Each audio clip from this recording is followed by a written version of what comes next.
Afganistán vuelve a estar en la mira de la comunidad internacional, esta vez a raíz de esa ronda de conversaciones lideradas por la ONU, a la que asistieron 25 Estados miembros de esta organización internacional.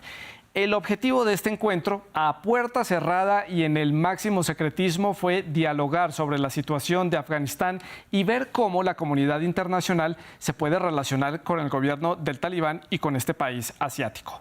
¿Cuáles son entonces los temas que preocupan con respecto a la situación que está viviendo Afganistán? Pues primero, las violaciones a los derechos humanos, también la situación de las mujeres afganas, tema que hemos tratado aquí en France 24, también el terrorismo, el tráfico de drogas y, por supuesto, preocupa en general el futuro político y social que puede tener este país. Hay que decir que este grupo no fue convocado a este encuentro. Estamos hablando del grupo talibán. ¿Cuál sería la razón? Pues la ONU dice que no reconoce al talibán como representante del gobierno de Afganistán. Sin embargo, ¿qué sentido tiene entonces excluirlos de estas conversaciones si son quienes están controlando el país en este momento? A pesar de esta posición, el secretario general de la ONU, el portugués António Guterres, se mostró dispuesto a abrir una puerta de diálogo con el talibán, pero criticó la situación de las mujeres afganas. Escuchemos. The current ban on Afghan women working for the United Nations and national and international NGOs. La prohibición actual de que las mujeres afganas trabajen para las Naciones Unidas y las ONG internacionales y nacionales es inaceptable y pone vidas en peligro. Permítanme ser claro como el cristal. Nunca permaneceremos en silencio ante los ataques sistémicos sin precedentes contra los derechos de las mujeres y las niñas. Are there any circumstances under which you would meet with the Taliban?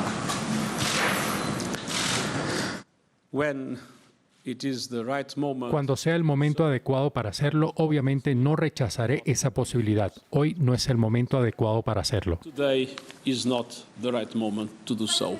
Previo a este encuentro de la ONU, los representantes del grupo talibán indicaron que esta reunión, sin tenerlos en cuenta, pues era una reunión ineficaz y contraproducente. Aclararon, una cosa son las problemáticas internas del país y la otra es la ayuda internacional que la ONU puede dar a Afganistán. Estas fueron las declaraciones. No hay duda de que el Emirato Islámico está dispuesto a tener interacciones positivas con la comunidad internacional, pero una cosa que debemos dejar claro es que los problemas sociales, los problemas internos del pueblo de Afganistán no deben asociarse con la ayuda humanitaria, compromiso, reconocimiento y otras cosas por el estilo, y estas no deben usarse como herramientas políticas. Entonces, ¿preguntas sobre la mesa? Pues muchas. Comenzamos por mencionarles solamente algunas. ¿Era necesaria entonces la presencia del talibán en este encuentro para entender cuál es el norte que el talibán le quiere dar a Afganistán? Un norte con todos los peros y las críticas de la comunidad internacional, pero al menos poder entender qué es lo que están buscando teniendo la gobernanza de este país. Ese intento de relacionamiento entre la comunidad internacional, la ONU y Afganistán pasa por el reconocimiento internacional del talibán como un gobierno legítimo, una de las preguntas que queda. Y también, ¿qué va a suceder entonces con las mujeres afganas? ¿Qué papel va a jugar en esta ecuación países vecinos como por ejemplo Pakistán y por ejemplo China? ¿Cuál es el futuro que tiene Afganistán con el talibán sin tener un reconocimiento internacional? Pues todos estos temas los vamos a analizar hoy en el debate y para conversar sobre estos temas y algunas de las preguntas que les he planteado, hemos invitado a Alejandro Álvarez, él es titular de la Cátedra de Ciencia Política de la Universidad de Buenos Aires, se conecta justamente desde la capital argentina. Desde la ciudad de Madrid, en España, se conecta Andrés de Castro García, subdirector del Instituto Universitario General Gutiérrez Mellado. Y en el estudio de France 24 nos acompaña Manuel Rayran. Él es docente e investigador de la Facultad de Finanzas, Gobierno y Relaciones Internacionales de la Universidad Externado de Colombia. A los tres les doy la bienvenida al programa, pero recuerden, ustedes, nuestros televidentes, también hacen parte de este debate. Pueden dejar sus preguntas y comentarios a través de las redes sociales. Estamos en Twitter, en Facebook, en Instagram. Nos encuentran como @France24_ES. La etiqueta es numeral el debate F24, todo junto. Y a mí me encuentran en Twitter como @Santilogo. No olviden también que todos los contenidos del programa están disponibles en Apple Podcast, en Spotify, en Deezer y en TuneIn. Comienzo entonces dándole la bienvenida a Alejandro en la ciudad de Buenos Aires. Alejandro, gracias por estar con nosotros en el debate en la noche de hoy. Y pregunta de punto de partida para el debate. ¿Tiene sentido o tuvo sentido este encuentro, esta reunión a puerta cerrada de la ONU sin tener a representantes del Talibán presentes? Se entiende en parte por la falta de reconocimiento como el gobierno legítimo de Afganistán, y eso es un poco lo que dice el secretario general. Ahora bien, la pregunta que tenemos que hacernos es si va a seguir eternamente la ONU con este estilo de puras palabras, cuando en realidad lo que se le está pidiendo, lo que se le está exigiendo, es realizar reuniones que tengan una conexión más directa con soluciones reales, porque ni las mujeres ni los niños de Afganistán van a encontrar ningún alivio a su situación con más reuniones. Lo que debería hacerse, y la lógica de la negociación internacional indica, es que así sea por un grupo ad hoc, digamos, de países que no necesariamente se opongan al reconocimiento del gobierno talibán, iniciar un diálogo directo, porque si no va a ser imposible de resolver. Esto se resuelve con diálogo directo, ¿no? Pregunta del punto de partida también para Andrés en la ciudad de Madrid. Andrés, bienvenido al programa, gracias por acompañarnos. ¿Y también cree usted que tiene sentido este encuentro sin tener a los mayores involucrados en toda la situación, el Talibán? Yo creo que este encuentro no tiene sentido en general, porque llegar a lo que nosotros podríamos entender desde Occidente como una solución pasa por tener el poder para generar esa situación, y evidentemente no existe.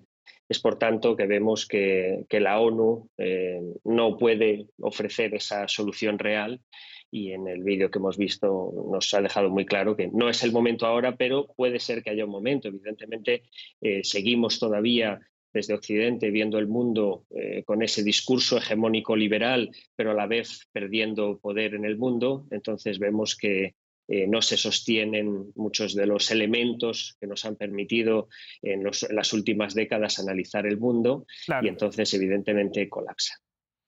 Y para terminar esta primera ronda aquí en el estudio, Manuel, bienvenido, gracias por acompañarnos. La misma pregunta, ¿usted cree que estas reuniones, estos encuentros de la ONU tiene sentido sin tener al Talibán involucrado? Santiago, yo comparto las opiniones de las dos personas que me antecedieron, y creo yo que hacer esta reunión lo que evidencia es, por el contrario, que en Occidente no hay una posición conjunta, porque aquí la reunión era a ver cómo la comunidad internacional, que comúnmente es muy mal utilizada, llamada, sí, ¿cierto? Que solamente algunos países de Occidente buscan es unir unas posiciones, pero eso a mí me deja entonces la duda, es que en Occidente no tienen la misma postura de cómo tratar a Afganistán, y creo que no saben por tres temas principalmente, que es lo que hoy llama la atención nuevamente a Afganistán en el plano internacional. Uno, un tema económico, como usted lo mencionaba, China y sus proyectos de desarrollo en este país.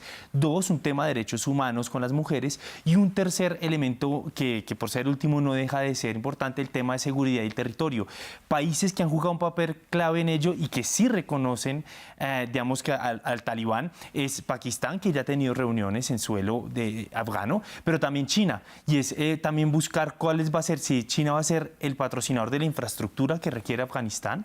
Y dos, también todo el tema de las tierras raras y el litio, y creo yo que esta reunión apunta más a buscar una coherencia dentro de Occidente para tratar a Afganistán, porque creo que pueden haber disputas dentro del mismo Occidente en relación con Afganistán. Hago la ronda a la inversa, continúo aquí en el estudio con Manuel. Entonces, en ese sentido, de acuerdo a lo que ustedes están planteando, si hay un encuentro de Antonio Guterres como representante de la ONU con algún representante del Talibán, ¿eso ya da un indicio a un reconocimiento, entender que tiene que establecer una mesa de diálogo? ¿Cómo se entiende ese punto de partida? Yo no creo que sea per se un reconocimiento internacional, pero sí creo que me envía el mensaje de que sí o sí para tratar el tema afgano tiene que hablar con el Talibán. No hay otra opción. Hoy el Talibán tiene control de todos los puntos de control territorial, de allí es donde ingresan la mayoría a través de impuestos de importaciones, es el Talibán. Entonces creo yo que hacerlo con el Talibán es necesario. Creo yo que además es un punto de partida para establecer los diálogos intraafganos, que eso es otro gran problema. Si uno revisa el acuerdo de Doha de 2020 que desarrolló el expresidente Trump con el Talibán, queda claro que parte de este acuerdo apuntaba a mirar a crear esas relaciones y de diálogo entre las diferentes fuerzas políticas del Talibán. de Afganistán, incluyendo el Talibán. El problema que considero aquí que no se ha zanjado es que la constitución política que se regía en Afganistán era desde el 2004, que desde que llega el Talibán no funciona, y que tampoco se ha establecido el diálogo con otras fuerzas. Y Occidente, entre mal llamado ese término, sí, ha buscado poner sobre la mesa algunas fuerzas políticas que gobernaron anteriormente el Afganistán y que están permeadas por actos de corrupción y que por también razón fueron retirados del poder. Paso a darle la palabra a Andrés en la ciudad de Madrid. En este orden de ideas, retomando lo que dice Manuel, quiero insistir en el tema del reconocimiento, porque creo que es un punto importante. Debe entonces la comunidad internacional, como lo dice acá mal llamada Manuel, dar ese paso, dar ese reconocimiento con algunas condiciones, o primero sentarse a dialogar con el Talibán antes de dar un reconocimiento. ¿Cómo puede ser ese proceso y qué tanto puede jugar aquí el Talibán? ¿Qué tantos ases bajo la manga tiene? Andrés. No existe la comunidad internacional como se ha planteado. Existen actores que compiten por una lucha por el poder. Entonces, evidentemente, en el momento unipolar sí que vimos que esa comunidad internacional eran Estados Unidos y sus aliados, el resto no importaba. Ahora vemos que importa más. Y evidentemente esos actores que importan más, Rusia, China, están tratando de que en ese juego de ajedrez que son las relaciones internacionales haya pequeñas trampas, porque la incoherencia occidental así invita, es decir, que todos los movimientos que haga Occidente siguiendo ese libro que ya no funciona sean erróneos. No hablar con los talibán, como acabamos de observar, es un error claro, porque evidentemente es el gobierno de facto de Afganistán. Hablar con el talibán también es un error, porque entonces desde el discurso hegemónico liberal estarían cuestionando cómo es posible que Naciones Unidas, que es una institución tan sana y saludable e importante para los intereses del mundo, se reúna con un régimen que viola los derechos humanos, que no permite a las niñas y a las mujeres estudiar y desarrollarse como seres humanos. Entonces, evidentemente, lo que tenemos que hacer es plantearnos el cambio de libro, el cambio de estructuras y el cambio de manera de hacer las cosas, porque si no, obviamente, Rusia, China y sus aliados tendrán una oportunidad fantástica para poder atacar todas las decisiones que Occidente, también claro, por supuesto mal llamado, es decir, los países occidentales puedan hacer en sus relaciones internacionales. Bueno, aparte del debate ya tenemos dos términos aquí que podemos también debatir y que podemos replantear: comunidad internacional y Occidente. Eso nos da para un programa más adelante. Para cerrar esta ronda, Alejandro, en la ciudad de Buenos Aires, su opinión.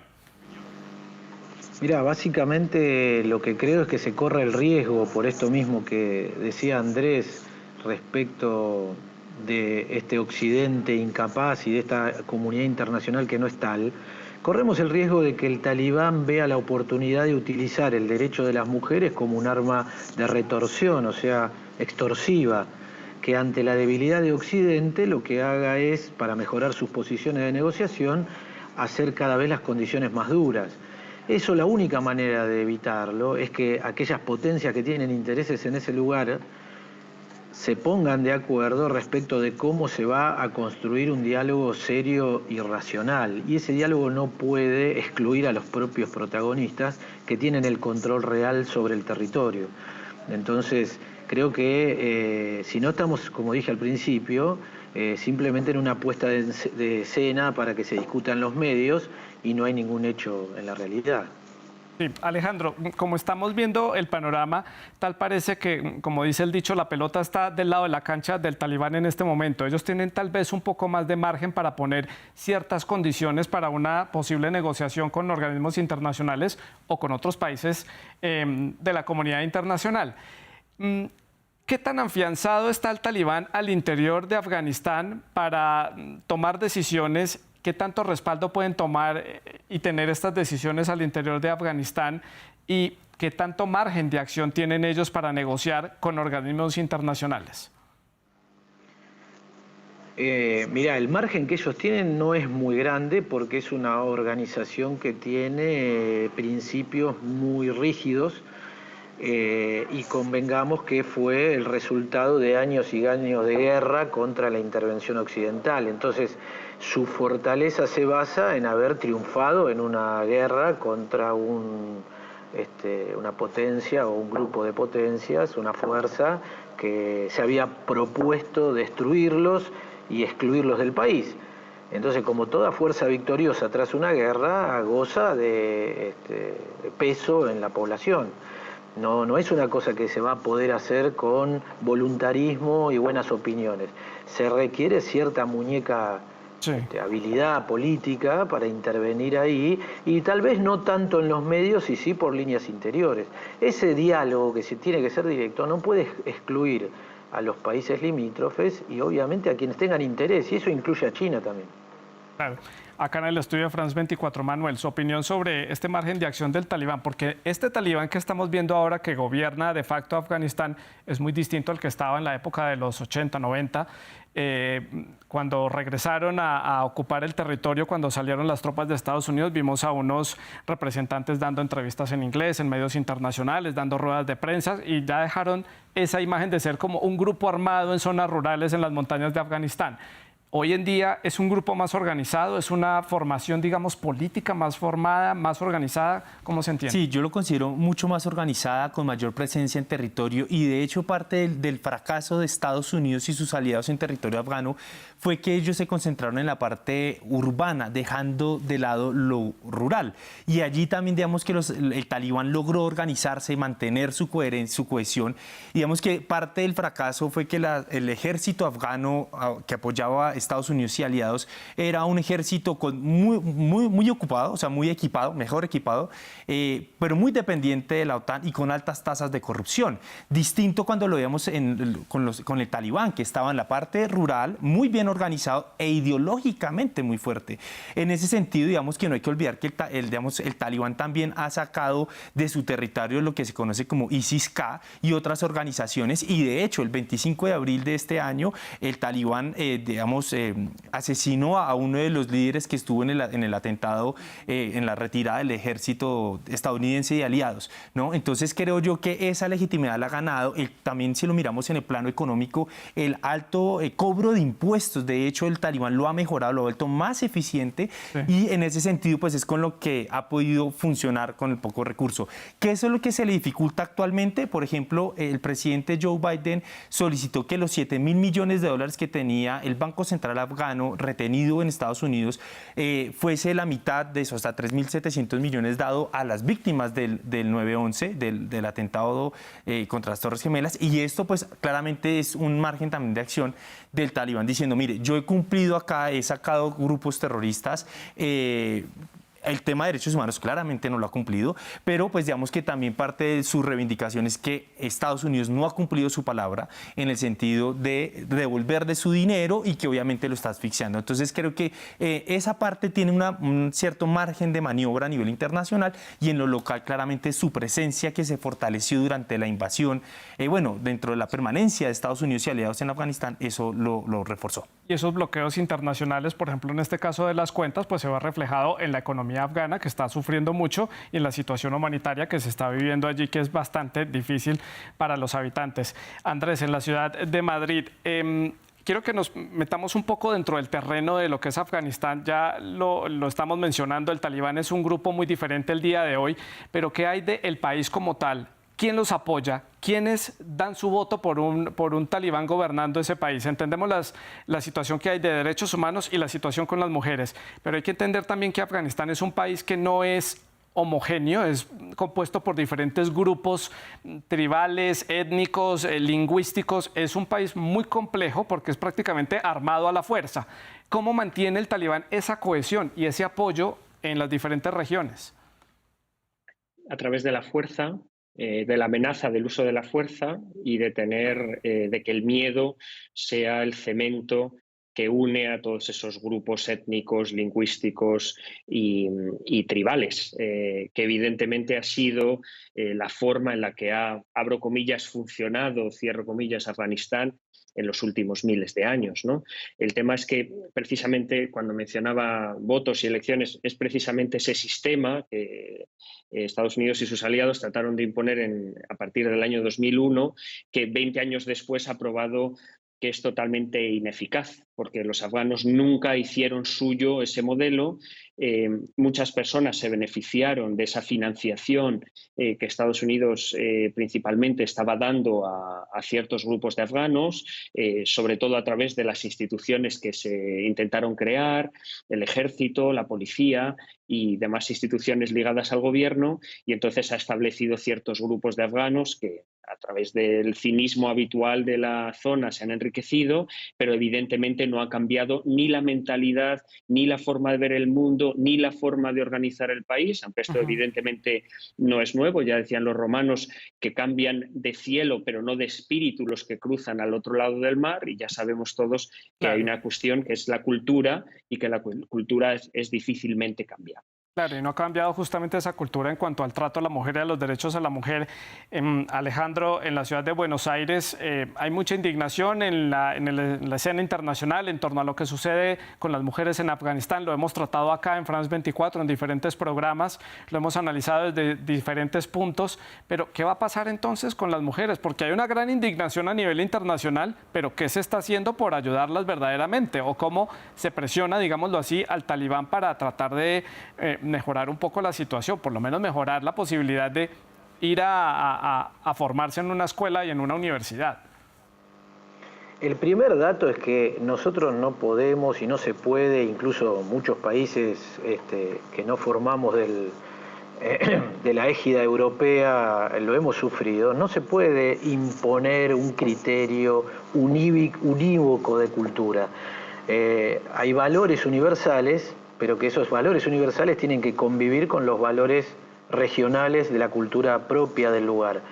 Yo creo que la mejor forma para que estos valores universales convivan con estos valores particulares es el diálogo. Si no hay una manera de comunicarse, de construir confianza y de que el talibán comprenda que ya no es el talibán solamente, sino el gobierno constituido de un Estado en un ámbito donde hay otros estados y donde el planeta tiene ciertos consensos en los cuales incluso puede participar beneficiándose, no va a haber manera. La forma es construir un diálogo donde vaya encontrando el camino para lentamente, no al ritmo de los medios y del rating o de las ONG que presionan para tener una política más dura con Afganistán, sino mediante un diálogo muy racional donde ellos vean también beneficios, ¿no?, en salir de esa situación, entre ellos el acceso a sus fondos congelados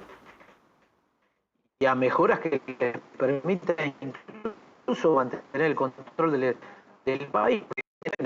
Esto es cuando se tiene el monopolio del uso de la fuerza. Y hoy este grupo que controla el Estado de Afganistán tiene el monopolio del uso de la fuerza. Claro, y a punta de fuerzas que ha logrado instaurar estas medidas y ha dejado prácticamente en la esquina, en el rincón, a las mujeres.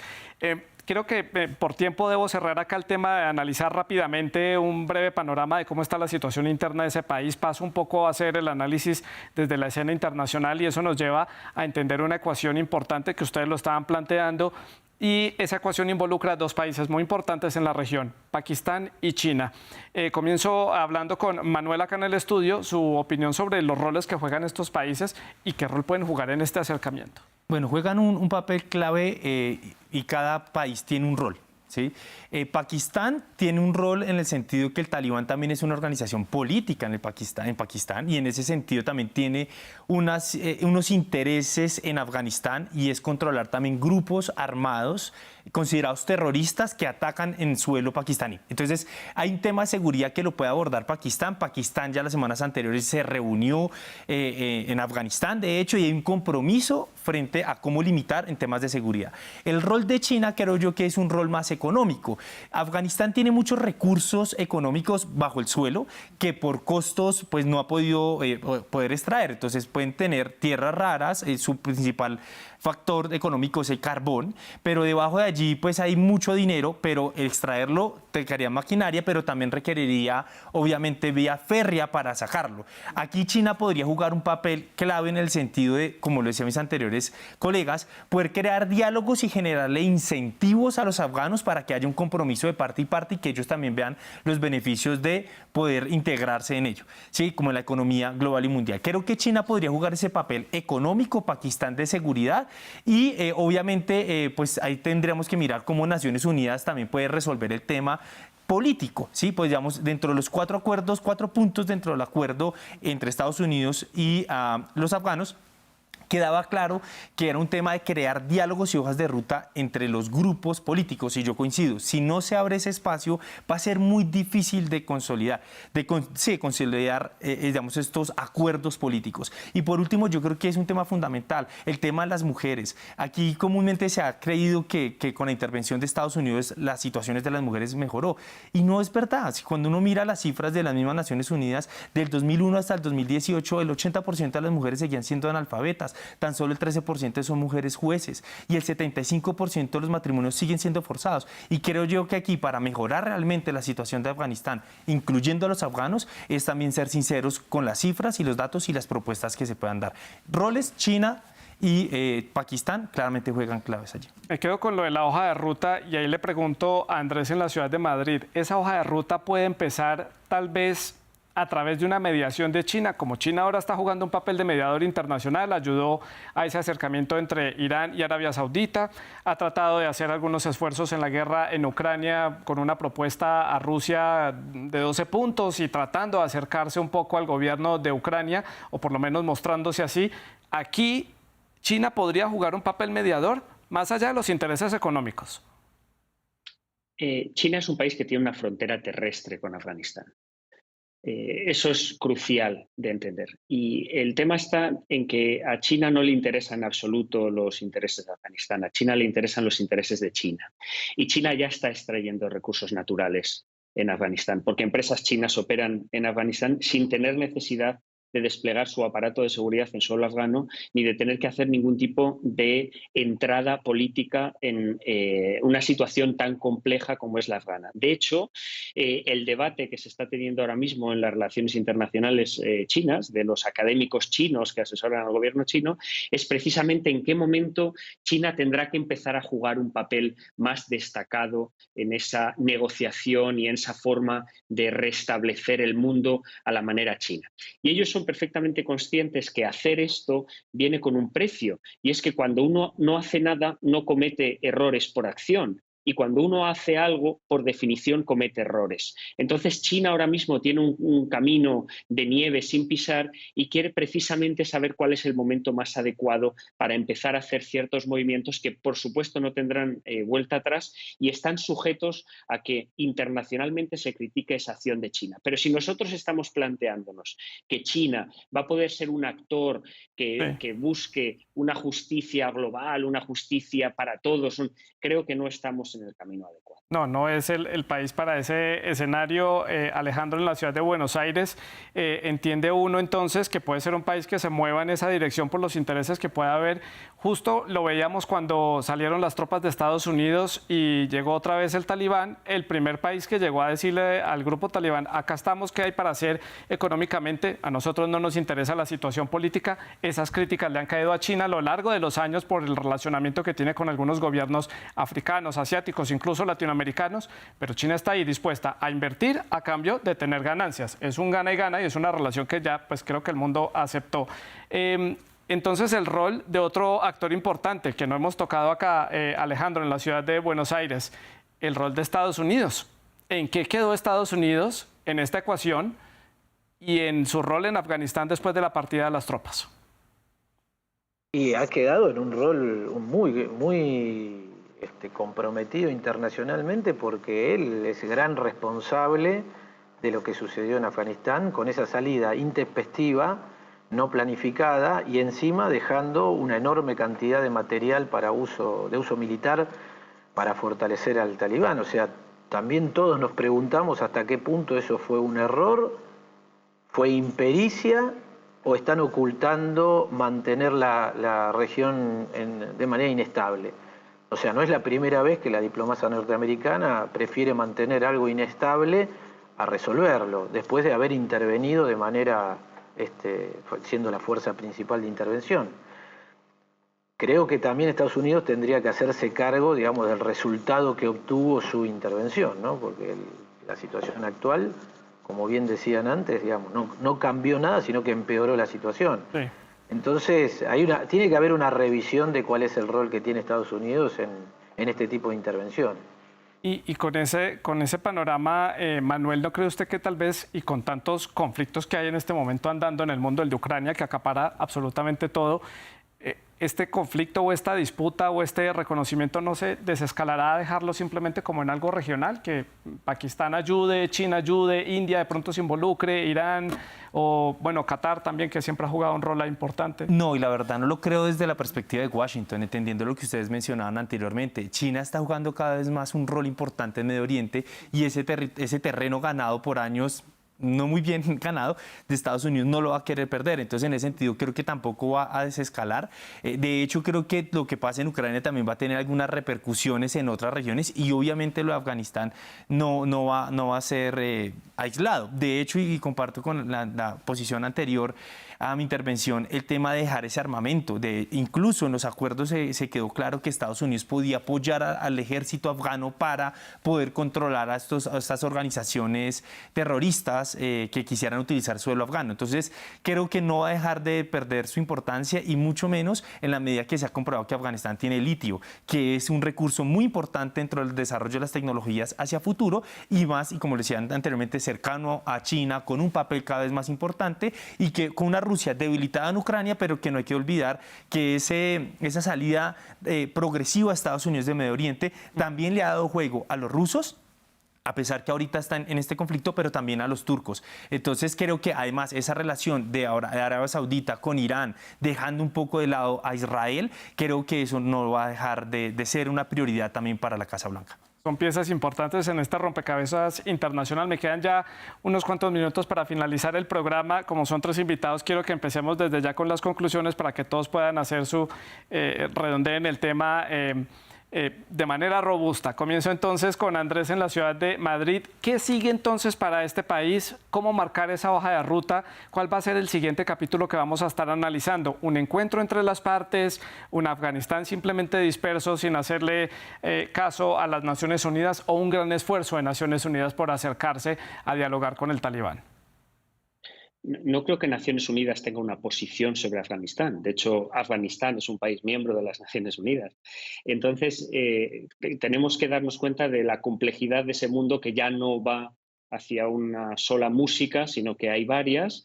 No creo que haya ninguna intervención que cambie de facto la situación. Creo que puede haber mucho ruido, puede haber muchas reuniones, puede haber muchas palabras, pero no soy nada optimista sobre lo que puede ocurrir en ese sentido. Y yo creo que Afganistán seguirá siendo, como los países de su categoría, utilizado por las grandes potencias para cumplir con los intereses de las grandes potencias. En este caso, además, todo fracaso afgano es una ganancia para los competidores de Estados Unidos, porque podrán presentar a Afganistán como un caso de estudio de qué pasa cuando seguimos la receta de Estados Unidos y sus aliados en una zona que desconocen, y además siempre se podrá vender una arista de que ha sido algo planificado para que haya desorden, cuando mi hipótesis personal es que es por falta de capacidad, no por un plan muy desarrollado para destruir la región.